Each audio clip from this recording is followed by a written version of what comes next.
하면서 꿈자리를 쉬었습니까? 자, 쉬었으면은 이어서 2교시 시작하겠습니다. 아까 1교시 말미에는 우리 이제 한국이나 아니면은 또 여기 동양화의 초상화하고 그다음에 또 서양화의 초상화 어떤 다른가 하는 것을 배웠습니다. 자, 이번에는 그럼 이제 화가들이 자화상을 갖다가 그리는 이유 이것을 좀 한번 알아보겠습니다. 뭐 왼쪽에 있는 것은 여러 이제 좀 자상을 많이 그렸던 반 고흐의 귀에 붕대를 맨 자상이고, 그 다음에 오른쪽 같은 경우는 한 번씩 또 보셨을 겁니다. 윤두서의 자화상에서 1710년도에 그려진 작품입니다. 이렇게 이제 자화상은 초상화의 이제 하나입니다. 어째도 사람의 얼굴을 갖다가 그리는 분이기 때문에 초상화에 속하는 것이고, 그러면서 자기 자신을 그린 초상화가 바로 자화상인 것입니다. 그래서 남을 그려주든지 하면은 초상화가 되겠고, 자기 자신을 갖다가 그리면은 자화상이라고 합니다. 다른 사람을 그리는 것이 아니라 자신을 모델로 그리는 그림을 갖다가 자화상이라고 생각하시면 되겠습니다. 화가들이 자화상을 좀 많이 그리는 이유는 크게 두 가지로 나눠서 이야기를 하고 있습니다. 하나는 주로 이제 뭐냐면 화가들이 스스로 좀 돈이 들지 않는 모델이 되는 것입니다. 그래서 화가들이 그냥 화가의 원해서 아니면 화가를 위해서 좀 이제 모델이 되어주는 그런 것도 있겠지만은 또 대체로 이제 직업 전문적으로 이제 하는 그 모델들 같은 경우에는 그 모델비를 갖다가 받습니다. 그 다음에 이제 대학교에서도 해학과 같은 경우에는 이제 모델을 갖다가 사서 하는데, 그때는 학생들이 낸다든지 아니면 학과에서 비용을 대가지고 그 모델을 갖다가 사서 하는데, 그러다 보니까 어느 정도 작가로서의 이름을 날리면서 작품이 잘 팔리는 그런 작가들 같은 경우에는 모델을 갖다가 비용을 쓸 수 있는 그것도 있겠지만은 그렇지 않은 경우도 많이 있겠죠. 그러다 보니까 자기가 스스로 거울을 보고 그리기도 하다는 것입니다.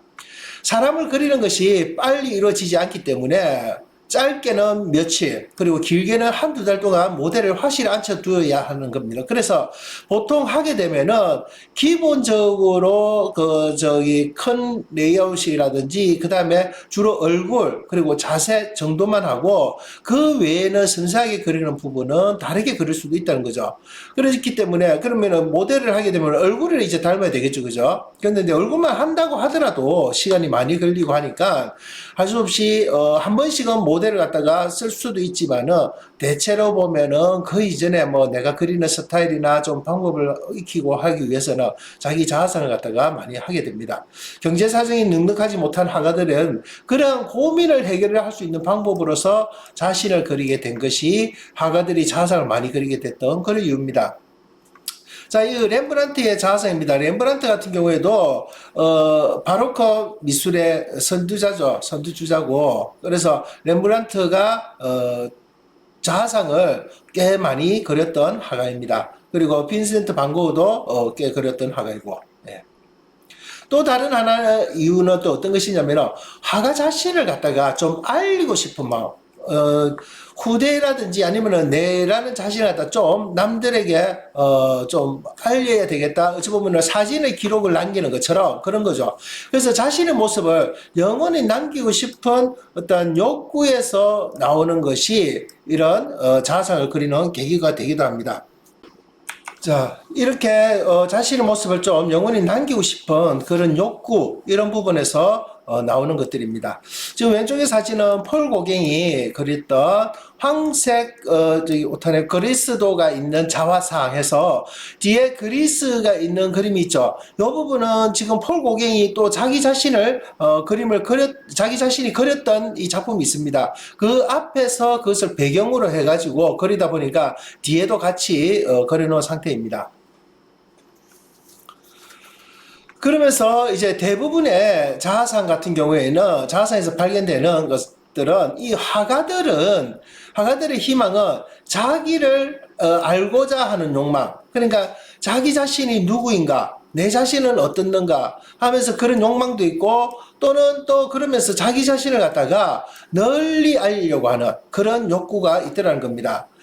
그러면서 하가들은 자기의 실체를 알고 싶다면 내면의 강한 욕구에 의해서 자아상을 많이 그렸던 것입니다. 그래서 우리가 뭐 아무리 거울로 보고 뭐 그린다고 하더라도 어떻게 내면이 나오겠습니까만은 사람이 뭐 피곤할 때나 아니면 어떤 욕구에 의해서 여러 번을 그렸을 때는 그때그때 다른 인상이 또 작품으로서 나타날 수도 있겠죠. 그래서 그런 부분에서 나타나는 것도 있고, 또는 이제 어찌 보면은 조금 너무나 자아에 빠져가지고 나는 너무 대단한 것 같아. 그래서 자기 신의 모습을 갖다가 후세에 계속 남겨서 알리고 싶어서 그러기 때문도 있다는 거죠. 그러면은 화가들이 남기는 방법은 자기 작품에 대해서 사인을 해가지고 남기는 한 가지 방법이 있는 반면에, 또 이제 나는 이 정도로 유명한 사람으로서 그때 당시는 모르겠지만은 자기의 모습을, 근데 요즘 같으면은 뭐 전부 다 사진을 찍어서 남기니까 별 문제가 없었겠지만은 이때만 하더라도 사진이 없고 하다 보니까 바로 그런 모습들을 갖다가 후세에도 나는 이 정도로 유명한 사람이다 하고 해서 남기는 그런 경우가 있습니다. 근데 이제 왼쪽에 있는 자아상 같은 경우에는 참 대단한 게 초현실주의의 대표적인 작가죠. 살바도르 달리 같은 경우가 보면은 살바도르 달리가 생각을 하는 자아상입니다. 이것은 제목은 구운 베이컨과 부드러운 자아상이라는 제목입니다. 그래서 이 자아상은 자기의 얼굴을 사실적으로 표현을 하려고 하는 것도 있겠지만은 또 자기 자신의 특징적인 모습, 그것을 가지고 대표하는 모습으로서 이 모습을 봄으로 인해서 자기 얼굴은 바로 느낌은 안 들더라도 그래도 자기의 자아상이라는 것을 보여줄 수가 있다는 거죠. 그래서 살바도르 달리의 특징이 뭐냐면 바로 코스염입니다. 코스염. 이런 식으로 코스염을 딱 돼 있는 것을 그대로 넣었고, 이 베이컨 있는 모습인데 그 다음에 살바도르 달리가 지팡이를, 요런 지팡이를 많이 자주 가지고 다녔습니다. 항상. 그래서 그 지팡이를 갖다가 여기다 딱 표현을 함으로 인해서 이런 두 가지만을 가지고 그 다음에 코스염 모습을 보면은 실은 살바도르 달리 를 갖다가 아시는 분도 있겠지만 또 잘 모른다면은 한 번쯤은 살바도르 달리의 저기 사진을 한번 찾아보면 있습니다. 아, 이런 느낌이구나 하는 것을 금방 알 수 있습니다. 그래서 달리는 이런 모습으로 자기의 자아상을 표현을 하였습니다. 자, 이렇게 해서 이제 동양의 미술과 서양의 미술 해서 저기 풍경화부터 시작을 해서 그 다음에 인물화, 그 다음에 자화상, 그리고 저기 이제 자화상은 왜 작가들이 자주 그렸나 하는 부분까지 이제 알아봤습니다. 자, 이번에는 이제 미술을 감상하는 방법 중에서 하나의 한 작품을 사례를 가지고 이제 조금 깊이 있게 한번 감상을 해보는 시간을 갖도록 하겠습니다. 자, 이렇게 감상하는 부분은 다 모든 작품을 이렇게 감상을 할 수는 없습니다. 하지만은 그래도 내가 이렇게 감상을 할 수 있는 작품이다 싶으면은 한 번쯤은 시도를 해보고 나름대로 생각을 하면서 그려볼 필요도 있다는 거죠. 작가가 왜 이렇게 그렸을까 하는 상상도 해보면서, 그러면서 자기가 해석도 한번 해보고 할 수 있는 그런 부분입니다. 그 부분을 어떻게 하는가 한번 보도록 하겠습니다. 미술 작품을 갖다 감상하는 방법을 예로서 보면은 한 점에 우리가 미술 작품에는 아주 복잡한 내용이 많이 담겨져 있습니다. 그 복잡한 내용은 우리가 알 수도 없습니다. 작가가 했을 것이고, 그런데 작가가 살아있으면서 옆에서 이 작품은 어떤 표현을 했고 어떤 식으로 그렸고 어떤 의미로 했다라고 하면 모르겠지만 말을 하지 않는 이상, 특히 돌아가신 작가님 같은 경우 더 모르겠죠. 그죠? 그러다 봐보니까 정말 복잡한 내용은 담겨져 있는데 우리가 알 수 없는 이유가 많이 있습니다. 역사 지식이 역사적인 지식에 의해서 그것을 갖다가 해석을 함으로 해서 큰 부분을 갖다가 차지하고, 그 다음에 그때 당시 아니면 미술평론가들이라든지 그 부분에서 이랬을 것이다라고 도움은 줄 수는 있지만은, 그렇다 하더라도 우리가 작가의 삶이 어땠는지, 그러면서 그 당시에 그 작가의 감정은 또 어땠는지, 이것을 이해한다는 것은 한다면 아주 큰 의미로 다가올 수가 있는데 바로 우리는 이것을 알 수가 없겠죠. 하지만은 우리도 한 번쯤은 이 작품 감상을 갖다가 그런 작가의 삶과 그 당시의 감정은 어땠을까 하는 것을 한번 지레짐작으로 짐작을 해보면서 한번 우리가 풀이를 해보자는 겁니다. 자, 오늘 지금 이제 이 감상을 한번 해볼 작품은 바로 빈센트 반 고흐의 별이 빛나는 밤입니다. 1889년도에 그린 작품입니다. 워낙 뭐 인기도 많고 여러분들이 이 작품에 대해서 궁금해하는 점이 많기 때문에 한번 이 작품을 선택을 해봤습니다. 자, 빈센트 반 고흐의 별이 빛나는 밤은 우리 너무나도 유명한 걸작이죠. 이런 걸작이고, 그 다음에 이것이 얼마나 유명하면은 미국에 있는 팝 가수 중에 돈 맥클린이라는 가수가 빈센트라는 노래를 지어서 아주 유명한 그 작품입니다. 바로 빈센트라는 노래도 유명합니다. 그런데 여러분들이 그 어떤 노래지 하고 생각을 해볼 수도 있겠습니다. 빈센트 반 고흐가 죽기 약 한 1년 전에 1년 전에 심각하게 정신질환으로 많이 정신질환을 앓게 되고, 그러면서 휴식이 필요했겠죠. 그래서 휴식을 취하기 위해서 입원을 했는데, 어디에 입원을 했느냐? 생래미 정신요양원에 입원을 해서 그곳에서 그렸던 작품입니다. 그래서 이것이 그냥 평소에 그린 것보다는 이제 정신요양원에 있으면서 밤하늘을 쳐다보고 이제 나중에 그렸던 그림입니다. 고흐는 입원을 한 지 약 한 달쯤 돼서 적응을 하기가 안 힘들었겠습니까? 보통 정신적으로 좀 문제가 있는 분 같은 경우에는 나름대로 요양은 하러는 가기는 갔지만은 그래도 거기에서 더 악화되는 경우도 있고, 그리고 아마 깝깝하고, 그리고 그림을 그리고 싶은데 그릴 수 없는 그런 형편도 있었겠죠. 그래서 얼마나 힘들었는지 자신의 모습을 또 처량하게도 생각 안 했겠습니까? 왜냐면은 나이가 엄청나게 들어가지고 요양원에 갔으면은 그나마 괜찮겠지만은 나이가 들은 것도 아니고 그래도 거의 뭐 30, 한 초중반 30대였으니까 그러면서 불면증에도 시달렸다고 합니다. 여기에서 이제 그 생래미 요양병원에 있을 때. 그러면서 여기 돈 맥클린의 이제 노래 가사에 봐보면은 노래 가사에 어떤 내용이 나오냐면은 그대 침대에 앉아 동쪽으로 뚫린 창문을 통해서 본 여름 새벽 하늘을 기억했다가 하는 이제 이런 가사들도 있고 하는데, 정말 이 가사 속에서 나오는 것처럼 그대가 아니고 그때입니다. 그때 이 저기 고흐는 입원을 해서 진짜 불면증이 왔는지 그때 당시에 침대에 앉아 있었다는 거죠. 잠을 못 자고. 그리고 새벽에 그러면서 동쪽 하늘에 동쪽으로 뚫려 있는 창문을 통해서 여름의 새벽 하늘을 기억을 했답니다. 그러니까 아마 뭐 조금 우스갯소리로 이야기하면 이런 것도 있을 수 있겠죠.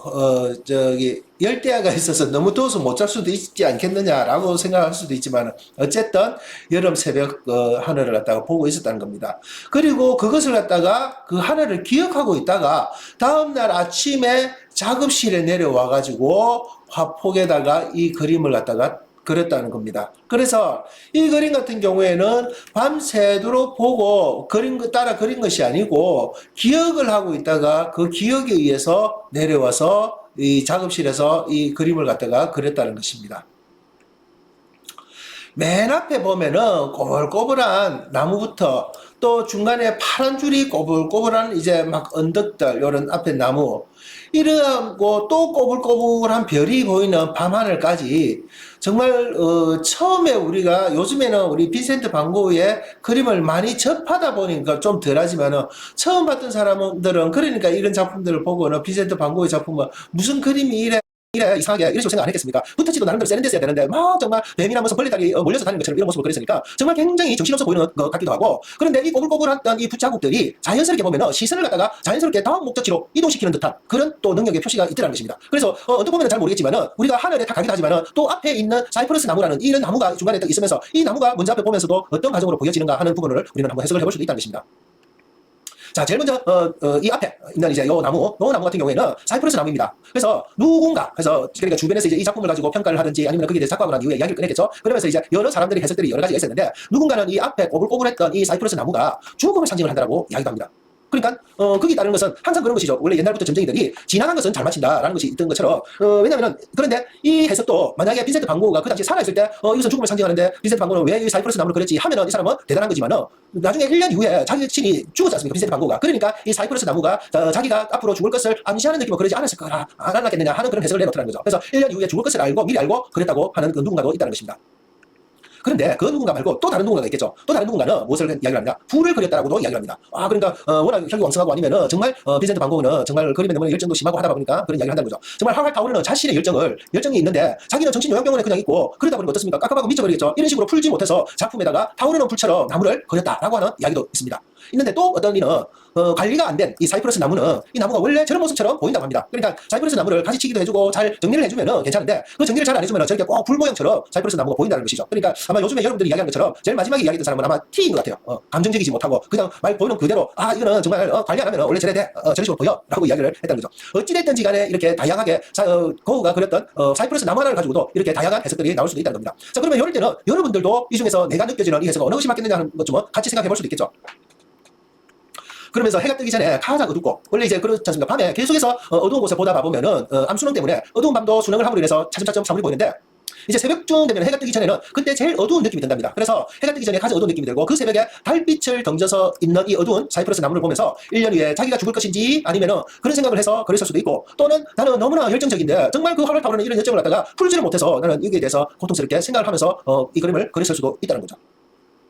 자, 어찌됐든지 간에 거기에 제일 앞에는 있는 나무는 사이프러스 나무입니다. 사이프러스 나무를 그렇게 그렸고, 자, 그 다음에 사이프러스 나무에서 오른쪽 옆으로 이제 붙어 있는 연결해서 보면은, 자, 이런 새벽인데도 마을에는 모두 불이 꺼져 있습니다. 보통 그러면 어떻게 됩니까? 이런 새벽, 요즘 같으면은 뭐, 밤새도록, 불이 꺼져 있는 것이 아니고 켜져 있다는 거죠. 그러니까 요즘 같으면은 그래도 늦잠 자고 하는 것도 있지만 옛날에는 어떻습니까? 자, 해가 뜨기 전에, 해가 뜨면 시골에서는 일을 해야 되니까 해가 완전히 뜨기 전에 일단은 벌써 집에 불을 켜고 아침을 먼저 준비를 하겠죠. 그러니까 부지런하게 전부 다 활동을 했기 때문에 이런 새벽이지만은 모두 불이 마을에 켜져 있다는 것을 알 수가 있을 건데 이런 식으로 막 켜져 있죠. 불은 이런 식으로 켜져 있습니다. 그런데 재밌는 것은 교회만 불이 딱 꺼져 있다는 거죠. 교회만, 여기가 교회입니다. 그렇죠. 교회만 딱 꺼져 있죠. 우리는 주로 어떻습니까? 교회가 보면은 새벽 기도를 가고 하다 보면은 또는 십자가를 갖다가 해서 어떤 지역이든지 간에 교회의 불빛은 밤새도록 불이 켜져 있는 곳이 교회라고 생각을 했는데 유일하게 교회만 불이 꺼져 있다는 겁니다. 자, 이러다 보니까 이 내용을 가지고도 우리는 또 다양하게 해석을 해볼 수 있는 것도 있겠죠. 자, 고흐는 원래가 목회자가 되고 싶었던 사람이었습니다. 목회자가. 그런데 목회자가 되고 싶었는데 자신을 받아주지 않았던 이 교회에 대한 반항의 표현이었을까 하는 의문점을 가지고 있다는 거죠. 왜 하필이면은 고흐가 이렇게 많은 집들에서 교회는 건너뛸 수도 있는데 거기다가 교회를 딱 그렸고 그러면서 암기를 해서 그린 것인데 그런데 그 교회를 갖다가 다른 집들을 불빛을 표현했다 하지만 교회도 당연히 했을 건데 하필이면 왜 교회만 불이 탁 꺼진 것으로 했게 되냐는 겁니다. 그러니까 자기를 목회자로 받아주지 않았던 교회에 대한 반항의 표현이었을까 하는 그런 해석도 할 수가 있다는 겁니다. 또는 자신의 삶에 대해서는 더 이상 희망이 보이지 않아서 교회에 불을 꺼버린 것은 아닐까 하는 생각이라는 겁니다. 그래서 보통 교회라면은 내가 회개하고 그다음에 하나님께 정말 천국을 갈 수 있는 그런 기회가 있는데 이제 나에게는 그런 것조차도 잘 없이 이제는 나는 어떤 믿음에 의지할 수 있는 것이 없어서 자기의 어떤 희망이라든지 그런 부분을 갖다가 불을 통해서 불을 꺼버림으로 인해서 불을 꺼져버림으로 인해서 자기 없어진 희망을 표현한 것은 아닐까라는 해석도 해볼 수 있다는 겁니다. 그러다 보니까 우리는 높은 시소선 여기 첨탑 있죠? 첨탑 같은 경우에는 그 위에다가 십자가에라도 좀 빨간 불이 들어왔으면 좋았겠는데 하는 아쉬움이 남을 수도 있겠죠. 그런데 이거 같은 경우는 요즘 현대 같은 경우에는 네온이라든지 아니면 LED로 해서 십자가를 하겠지만 요즘 옛날에 시골에서의 저런 식으로는 되기는 됐겠냐는 겁니다. 그죠? 그래서 그런 부분은 아시겠지만 하여튼 그런 아쉬움을 준다는 의미입니다. 우리는 이미 빈센트가 1년 후에 죽을 거라는 것을 알고 있었으니까 바로 이런 것처럼 이 두 가지의 이런 불빛 하나만을 생각을 하더라도 우리는 막 해석을 할 수가 있었다는 거죠. 그래서 교회에 대한 반항인지 아니면 내가 앞으로 죽을 것에 대해서 모든 것을 삶을 포기를 하는 목적으로 어떻게 교회 불을 껐는지 하지만 우리는 죽은 것을 알고 있기 때문에 우리는 이렇게 해석을 할 수도 있습니다. 또 다시 꼬불꼬불하게 이제 요 마을 말고 마을 위에 이제 산 능선을 잡아 올라가고 있습니다. 산 능선을 다시 꼬불꼬불한 숲을 지나서 언덕 능선을 따라가 보면은 짙은 여기 이제 노란 달빛 아래서 요게 이제 달빛이죠. 이 노란 달빛 아래에서 브러시안 블루가 칠해져 있다는 것을 알 수가 있습니다. 요 안쪽으로 이렇게 브러시안 블루가 쭉 칠해져 있죠. 이렇게 언덕에도 나무나 집이 하나 정도는 그려져 있을 수 있을 건데 정말 집이 하나도 없죠. 딱 마을만 있고 그 위에 그게 나무들 있고 그다음에 이 언덕의 능선들은 전혀 집들은 하나도 없게 그려져 있습니다. 만약에 이게 집이라도 하나도 그려져 있었다면 어땠을까 하면서 만약에 그랬다면 우리가 하늘과 땅을 이어주는 것들이 좀 꼬불꼬불한 사이프러스 나무하고 불 꺼진 교회 첨탑 말고도 좀 이런 식으로 이어지는 느낌도 들면서 좀 다양한 이야기거리가 되었을 텐데 그런 것이 없이 뭔가 하늘과는 단절이 된 듯한 좀 그런 느낌이죠. 그러다 보니까 여기서 인간 세상과 하늘의 세상은 다른 것인가 아니면 거기서 포기하고 있는 것인가 하는 그런 아쉬운 점들 바로 그런 걸 생각하다 보면은 우리는 빈센트 반 고흐가 얼마나 슬프게 돌아가셨느냐를 생각하니까 그래서 이제 더 슬픈 그림처럼 우리는 이 그림이 와닿는다는 겁니다. 자, 그러면은 그것을 지나서 이제, 하늘에 보면은 이렇게 검은달이 있습니다. 검은달을 다 그려놨습니다. 이렇게 검은달. 그 다음에, 찐노랑으로 해서 엄청 그것도 밝게. 그러면서 이것은 흔한 검은달인데도 조금 더 보면은 좀 특이한 모습이죠. 심지어는, 튀르키예 국가에 들어있는 그런 종류의 검은달을 이렇게 특이하게 그려져 있습니다. 그런데 이 검은달 같은 경우에는 이제 오른쪽에 사진을 보면 신윤복의 월화정인에서 1793년도에 그려진 것인데 아주 오래전이죠. 그런데 여기도 검은달이 이런 식으로 같이 다 그려져 있습니다. 신윤복의 월화정인에도 보면 특이한 검은달이 되어 있는데 이때는 대체로 보면은 부분 월식으로 생긴 검은달이 이런 식으로 보여진다는 겁니다. 그래서 부부를 시기 위해서 보여지는 금은달이 이런 금은달이고 빈센트보다도 100년 전에 조선에서의 신윤복이라는 이 화가가 금은달을 그려서 바로 거기에 월화정인 해서 여기 보면은 금은달에 담벼락 단은 안 보이지만 여기에서 담벼락 딱 보여지게 그려져 있죠, 그죠? 담벼락 밑에서 보면은 비밀의 사랑을 갖다가 비밀스러운 사랑을 그리고 있습니다. 그런 것을 하고 있는데 혹시 빈센트도 이 금은달에다가 무슨 숨겨두는 의미라든지 아니면은 다른 이야기거리 아니면 자기가 하고 싶은 말이 있는 건 아닐까? 아니면 숨겨진 비밀이 있지는 않을까 하는 생각 좀 한번 좀 해볼 수도 있다는 겁니다. 바로 신윤복의 월화정인 같은 경우에는 절대 조선시대만 하더라도 어떻게 남녀가 저렇게 새벽에 저렇게 만나서 조금 속된 말로 보니까 부부는 아닌 것 같아요, 그죠? 그런 것처럼 다른 어떤 숨어서 만나는 이유가 있는 것처럼 저것도 뭔가 숨겨진 이유나 비밀이 있지 않을까 하는 겁니다. 자, 달 옆에 보면은 달이 하나가 있고 그 옆에 보면 총 11개 별들이 촘촘하게 있습니다. 이것을 헤아려 보면은 하나, 둘, 셋, 넷, 다섯, 여섯, 일곱, 여덟, 아홉, 열, 11개. 그래서 딱 11개입니다. 그 중에 사이퍼러스 나무 오른쪽에 낮은 별이 있는데 이 나무를 이야기합니다. 이 낮은 별 같은 경우는 가장 밝게 빛나죠. 달 다음으로. 그것이 바로 금성이랍니다. 이 금성이고 이 금성을 가지고 이제 하버드 대학교 천문학자인 찰스 히튼이라는 교수가 실제로 1889년 이 빈센트 반 고가 이 작품을 그렸던 그 시기에 프랑스 생명이 여기에 여름 새벽 하늘을 갖다가 이 별자리를 갖다가 시뮬레이션을 해서 돌려보니까 바로 빈센트가 그렸던 별이 빛나는 밤에 그려진 이 별들의 위치하고는 딱 일치를 했다고 합니다. 그러니까 이것을 가지고 대체로 어떻게 사람들을 이야기하는 야 빈센트 반 고가 참 경력도 좋구나라고 그렇게 생각하는 것처럼 바로 이것을 가지고 빈센트 반 고가 천문학자라고 이야기하는 사람은 없습니다. 그런데 천문학자라고까지는 할 수 없지만 그래도 그 사람이 뛰어난 관찰력하고 그 다음에 우수한 기억력 그리고 정확한 표현력이 아마 이 작품에 대해서 어찌 보면 별의 모습이라든지 별의 위치라든지 이런 것들을 완벽한 작품으로서 완성할 수 있지 않았겠느냐 하는 바로 그런 이야기입니다. 빈센트는 한때 잘 나갔던 미술상이었습니다. 그러니까 빈센트는 한때 잘 나갔던 화가였습니다 하면 모르겠는데 잘 나간 적은 있었습니다. 그때는 있었는데 화가가 아니고 미술 재료를 팔고 하는 미술상이었다는 거죠. 그때는 돈도 잘 벌고 하다 보니까 세상에 부러울 것이 없었던 그때였습니다. 근데 단지 이 사람이 좀 이상하다는 이유로 직장에 잘리게 되고 그러니까 자꾸 예술을 하는 사람들은 좀 이상한 생각 다른 사람과 좀 다른 그런 부분들도 없잖아 있고 그리고 자기 주관에서 살고 하다 보니까 남들하고 잘 어울리지 못하는 그런 부분들이 빈센트에게는 나타났던 모양이죠. 그러니까 신학교에서도 그리고 교회에서도 자신을 갖다가 자기는 목회자가 되고 싶은데 받아주지도 않았고 그러다가 이제 그림을 그리기 시작을 했는데 그 그림을 그렸는데도 팔리지도 않고 그러면서 동생에게 빌부터 산 것이 한 10년 정도 되었죠. 많은 빌부터 산 데서 뭐 동생하고 같이 산 것은 아니었습니다. 다른 지역에 생내미 지역에서도 살고 그렇게 하면서 떨어져서 있었습니다. 그래서 동생은 그게 돈을 보내주기도 하고 미술 재료를 팔아서 보내주기도 하고 그런 식으로 그러니까 동생에게 의지하면서 살았던 것이 10년 정도고 그러면은 그만큼이 이제 그림을 그렸던 시기라고 생각하시면 되겠습니다. 이렇게 빈센트는 이제 동생하고 의지를 하고 살았는데, 자, 여기에서 조금 다른 이야기로 한번 찰스 이야기를 좀 한번 해보겠습니다. 이 아버지의 요셉과 관련해서 한번 이야기를 좀 덧붙여서 이야기하겠습니다. 요셉, 아마 아시는 분들은 아실 겁니다. 뭐 기독교인은 아실 건데, 이 아버지의 사랑을 받았던 요셉이라는 사람이 있는데, 이 요셉은 형들에 의해 가지고 억울하게 이집트의 노예로 팔려가서 팔려가는 경우가 생깁니다. 이때 보디발의 하인으로서 아주 고생을 하고 있었는데, 자, 그러다가 누명을 쓰고 감옥까지 가게 된 거죠. 감옥까지 가게 됐고, 그런데 희망이 없었던 이 요셉도 어느 날 그 파라오의 선택을 받게 됩니다. 이것은 한 번씩 봐보면 이런 영화도 많이 나와 있습니다. 그래서 찾아보면 충분히 나오는데, 거기에서 보면은 파라오 같은 경우에는 이집트 왕이 되는데, 그냥 바로 이집트 왕의 총애를 받는 것이 아니고, 그 감옥 안에서 만났던 사람이 파라오의 귀족이 있었는데 그 귀족에 대해서 꿈을 대몽을 해주고 왜냐면 이것이 이제 요셉은 하나님의 뜻이었으니까 그래서 하나님이 거기서 데려 나오기 위해서 그렇게 하면서 그 꿈자리 해몽을 해주고 그 해몽에 의해서 그 귀족이 이제 파라오에게 추천을 하면서 바로 나중에는 가서는 어떻게 되느냐 총리까지 되는 그런 이야기였습니다.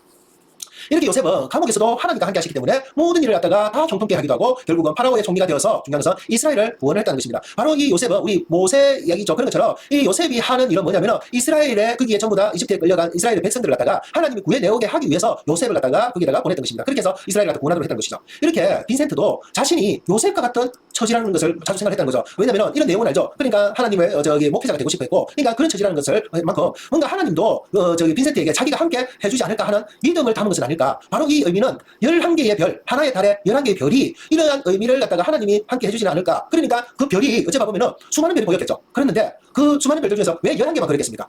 한번 좀 더 생각해 볼 수도 있겠죠. 그러니까 이런 해석을 해볼 수도 있다는 것입니다. 그래서 그 11개를 그렸을 때 그런 의미가 되지 않겠느냐는 거죠. 바로 하늘의 별이 11개가 겨뤄져 있다고 해서 우리가 꼭 성경의 구절과 맞추는 것은 아닙니다. 그러니까 왜 그러면 11개의 별하고 아니면 요셉하고 무슨 상관이 있냐 하겠지만은 바로 그 동생들과 형이 몇 명이었느냐? 11명이었습니다. 이제 아시겠죠? 그렇기 때문에 그런 형제가 11명이었기 때문에 그것을 이제 맞추지 않았느냐라는 것입니다. 근데 무리가 있을 수도 있지만은 그래도 그림에서 큰 부분을 차지하는 이런 사이퍼러스 나무 같은 경우에는 또 다르게 해석을 하면 무엇이 있느냐면은 하나님이 노아를 갖다가 방주를 지으라고 하셨을 때 노아의 방주 들어보셔서 아시죠? 그때 사용하라고 명령한 나무가 있는데 그것이 고페르 나무라는 것입니다. 고페르 나무. 이 고페르 나무가 우리말 성경에는 어떻게 나오냐면 잣나무라고 합니다. 잣나무고 우리나라에서는 잣나무라고 하고 이때 이제 물심판 때 노아를 갖다 구는 방주의 재료가 바로 이 고페르 나무 이 잣나무 자체가 바로 사이퍼러스 나무라는 것입니다. 그러니까 뭔가 모르게 자꾸 아구가 맞아지는 거죠. 그러면 이 사이퍼러스 나무가 어찌 보면 노아가 썼던 그러면 하나님의 명령에 의해서 노아가 별을 만들 때 썼던 재료 이런 나무였고 그 다음에 여기에 별들은 총 11개로서 형제의 인원을 이야기를 하고 이런 식으로 이제 자꾸 해석이 될 수 있다는 겁니다. 잠 못 드는 새벽 정신요양원 침대에 앉아서 창밖의 별과 달을 보며 체량하기 그지없는 지난 36년의 삶을 돌아보니 어디서 다시 시작해야 될지 막막했을 것입니다. 아마.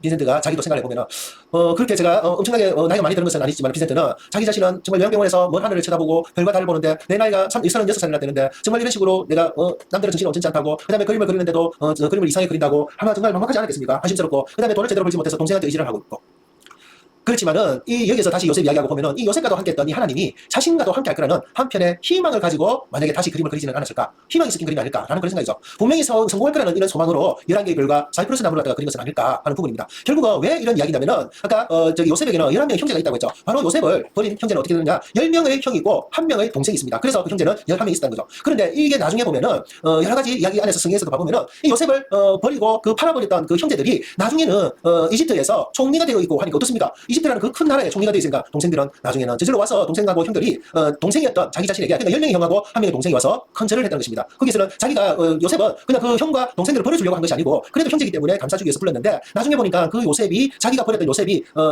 저기 뭡니까? 총리가 되어 있으니까 자기들 죽었다 생각했겠죠. 그래서 절을 했다는 겁니다. 하지만은 이런 요셉은 다 그 형과 동생을 끌어안은 그런 이야기였습니다. 바로 이렇게 빈센트에게도 아무도 신경 쓰지 않았지만은 미숙에서 몇 년 후 아니면은 자기가 죽든지 나중에 가면은 결국은 자기를 버렸던 이런 사람들이 자기를 버렸던 요셉을 버렸던 형제들이 그런 절을 했던 것처럼 몇 년 후에는 결국은 자기에게 절을 하지 않을까 하는 희망은 아니지만은 지금 나중에 보니까 어떻습니까? 잡고 하고 난 이후에는 우리가 절이라는 의미를 꼭 거기서 너무 감사하고 아니면 살려주지 않은 그런 의미는 아니겠지만 고개를 숙일 정도의 대단한 화가였구나 대단한 작품들이구나 하는 것을 인정하는 그런 모습이 있지 않겠느냐는 겁니다. 자, 이제 알 것 같아. 당신이 내게 말하려고 했던 것. 그리고 네가 제정신을 위해 얼마나 고통을 받았는지. 그리고 어떻게 그들을 풀어주려고 했는지. 이제 알 것 같아. 그저 예쁜 이 그림에 빈센트의 한이 담겼다는 것. 자, 이 처음에 이 내용은 뭔 내용이냐면은 돈 맥클린의 노래, 빈센트라는 노래에 들어있는 가사입니다. 이제 알 것 같다. 당신이 내게 어찌 보면 우리들에게 말하려고 했던 거. 그리고 당신이 제정신을 위해 제정신이 아니었던 것이 얼마나 고통을 받았는지. 그러면서 그것을 갖다가 어떻게 그러면서 잘못된 부분을 갖다가 요셉이 했던 것처럼 당신도 그것을 또 다른 사람들을 용서하고 풀어주려고 했는지 하는 그런 가사라는 거죠. 그러면 이것이 그저 예쁜 그림에 빈센트의 한이 담겼다는 그런 의미처럼 보이고 그러면서 자신을 얽매였던 어떤 죽음의 고통을 이런 것들을 아마 풀어보려고 하지 않았겠느냐. 어찌 보면 좀 암시적인 내용도 있지 않았겠느냐라는 것입니다. 그러면서 이 가사에는 또 뭐가 있느냐. 조금만 더 참아보지 그랬어요. 라고 하는 그런 가사의 구절도 나옵니다. 그러니까 조금만 더 참아보지 그랬습니다. 하는 것입니다. 자, 어쩌면은 빈센트는 자신이 실패를 할 거라고 했던 것을 진짜 해설한지도 모릅니다. 자기는 아무도 왜냐면 그림 화가로서 대단한 화가로서는 인정을 하지 못했으니까. 그러면서 동생한테 속된 말로 빌어먹고 사는 그런 존재였으니까요. 자기 생각에는 팔릴 것 같은 그림에는 빈센트라는 사인을 갖다가 다 넣어져 있습니다. 그런데 중요한 것은 몰랐죠 여러분들은. 이 별이 빛나는 밤 이 작품에는 사인이 없습니다. 놀랍죠? 빈센트라는 사인이 없습니다. 아마 이 그림이 전 세계 어떤 그림보다도 엄청난 많은 사랑을 받게 될 줄을 몰랐는지도 모르겠습니다. 그러면 아니면 이 그림에 붓을 탁 놓자마자 죽어버렸다면 사인을 할 시간이 없었다 할 수도 있겠지만 이 그림을 그리고 1년 이후에 죽었기 때문에 그렇지는 않죠. 그런데 사인을 안 했다는 거죠. 만약에 이 정도로 유명하고 이 정도로 모든 세상 사람들이 인정을 하는 작품 빈센트를 인정을 했다 같으면 진짜 알았더라면 죽지도 않았을 거고 어찌 보면 왜냐면 자연사 한 것은 아니죠. 그죠? 그래서 어찌 보면 주로 발표가 된 것은 자살로 되어 있지만 또 타살일 수도 있다는 그런 이야기도 있지만 어쨌든지 간에 자연사 한 것은 아니더라도 자신을 그렇게 자꾸 힘들게 하고 그런 식으로 쓸쓸한 죽음을 맞이하지 않았겠느냐는 겁니다. 그래서 이것을 죽지도 않았겠고 그러면서 작품에 사인도 하지 않았겠느냐는 겁니다. 바로 죽고 나니까 죽기 안 죽고 그러면 더 오랫동안 작품을 갖다 더 많이 할 수 있는 그런 수 있지도 않았겠느냐 하는 그런 아쉬움이 남는다는 겁니다. 자, 그래서인지 차가워야 할 파란 그림이 짙은 노란 달하고 반짝이는 별 때문인지 마냥 예쁘게만 보이기도 합니다. 그러니까 내막을 알고 보면 이건 슬픈 그림이었는데 그런데 그냥 보면 아름다운 그림처럼 보이기도 하죠. 빈센트가 이 그림을 그렸을 때 당시 심정을 생각해 보면 왜 온통 푸른색을 썼는지 이해가 될 것도 하기도 하고 하지만 이제는 요셉의 것과 빈센트의 것도 알았기 때문에 요셉은 총리가 되면서 형과 동생이 절을 하고 그러면서 이스라엘을 구원을 했던 것처럼 자 빈센트는 나름대로 모든 이제 미숙에 쓰고 모든 세상 사람들에게 인정을 받는 것을 우리는 이제 알게 됐기 때문에 우리들에게 어떤 시련이 닥친다 하더라도 이 그림을 떠올리면서 언젠가는 그 시련도 이겨내고 내게 절할 날이 올 것이라는 희망도 생길 것 같다라는 것으로 우리에게 나름대로 이 그림을 갖다가 해석을 한번 해볼 수도 있지 않겠습니까? 그래서 이 그림을 생각을 하고 보다 보면은 이 그림이 그냥 아름답다가 아니고 빈센트 반 고흐가 얼마나 힘들게 그림을 그렸고 저기에 넣었던 내용들 같은 경우에는 정말 요셉이랑과 같이도 연관을 시켜보면서 나도 진짜 힘들고 죽으려고 그런 마음이 있었을 때 요셉도 이렇게 해서 견뎌나갔을 때 이런 그림을 그렸는데 라고 생각하면서 우리도 앞으로의 누군가는 나를 알아줄 나를 기약을 하면서 견뎌내보자 하는 그런 의미가 되겠습니다. 이런 식으로 우리는 또 작품 해석을 할 수가 있겠죠. Starry night, paint your palette blue and gray. Look out on a summer's day, with eyes that know the darkness in my soul. Shadows on the hills, sketch the trees and the daffodils.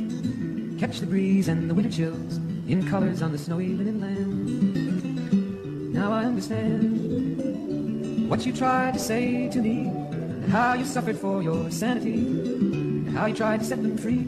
They would not listen, they did not know how. Perhaps they'll listen now. Starry, starry night, flaming flowers that brightly blaze, swirling clouds in violet haze, reflect in Vincent's eyes of china blue, colors changing hue. Morning fields of amber grain, weathered faces lined in pain, are soothed beneath the artist's loving hand. Now I understand what you tried to say to me, and how you suffered for your sanity, and how you tried to set them free. They would not listen, they did not know how. Perhaps they'll listen now, for they could not love you, but still your love was true. And when no hope was left in sight on that starry, starry night, you took your life as lovers often do. But I could have told you, Vincent, this world was never meant for one as beautiful as you. Starry, starry night, portraits hung in empty halls, frameless heads on nameless walls, with eyes that watch the world and can't forget, like the strangers that you've met, the ragged men in ragged clothes, a silver thorn, a bloody rose, lie crushed and broken on the virgin snow. Now I think I know what you tried to say to me, and how you suffered for your sanity, and how you tried to set them free. They would not listen, they're not listening still. Perhaps they never will.